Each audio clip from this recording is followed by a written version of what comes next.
আত্মার মাগফিরাত কামনা করছি। পাশাপাশি যারা আহত হয়েছেন তাদের প্রতি আন্তরিকতা ভালোবাসা দিয়ে দোয়া করছি, প্রাণ ভরে দোয়া করছি, যারা সুস্থ হয়, যার যে কর্মস্থলে আবার ঠিকমতো যেতে পারে। আর এখানে আপনাদেরকে জানবেন, আমাদের নেত্রী তিনি কিন্তু সবচেয়ে বেশি সাফার করেছেন। ঠিক। ওনার এক ছেলে কোকো মারা গেছে, তাকে হত্যাই বলা যেতে পারে এটাকে। তারেক সাহেব নির্বাচিত অবস্থা আছে, আমার মতো আরও অনেকেই জেল খেটেছে।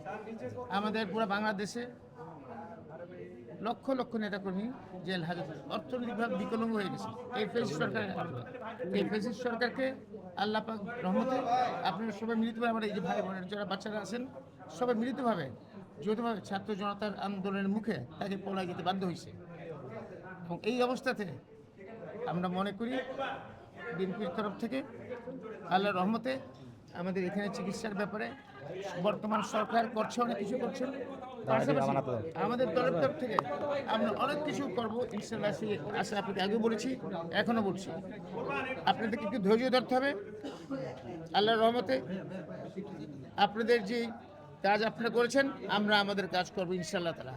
আপনারা একটু ধৈর্য ধরতে হবে। ভালো থাকবেন। আল্লাহ হাফেজ।